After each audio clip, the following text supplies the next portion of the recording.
How's it going, guys? It's Rod here from the product team.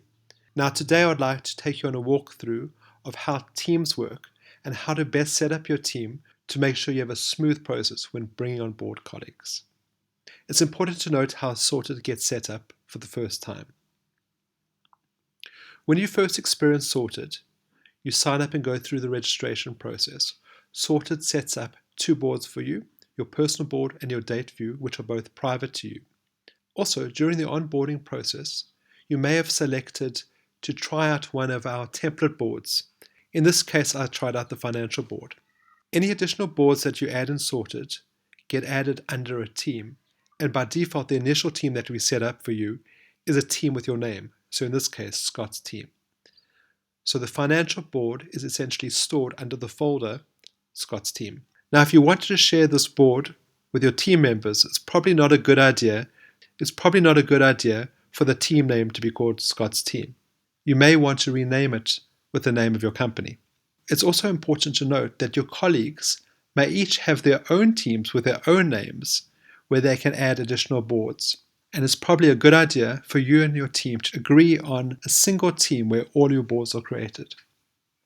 So let's go back and let's rename this team to an appropriate team name. Click here, click rename, and that's all you've got to do. Let's just go back to the board switcher and you can see the team has been renamed. Now you can add many more boards under this team by selecting the Add New Board here.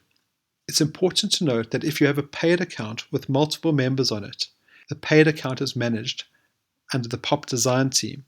And if you go in here, you can get all the details of that team. For example, the administrators, which you can add and remove. You can add or remove users.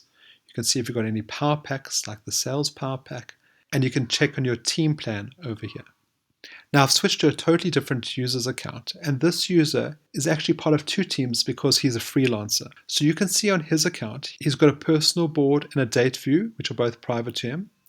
He's a member of the Pop Design team, and he has access to 3 boards.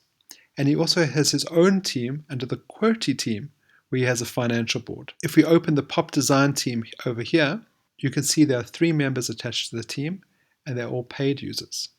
So now I've switched over to a completely different user's account. You can see that this user has a personal board and a date view, which are both private to him. He's part of the Pop Design team and the QWERTY team because he's a freelancer and he participates in both companies. If we explore the Pop Design team in more detail, you can see there are 3 people on this team. And if we move over to the boards and access view, you can see the hiring board is 1 member, the marketing board is 3 members, and the sales board is 1 member, making a total of 3 members across all boards. That means that on this paid account, there are 3 paying users on the account.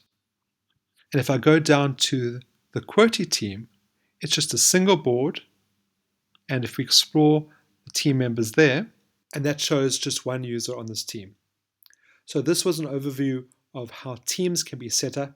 Please take a look at our other videos in the series where we look at how to invite team members to boards. Thanks.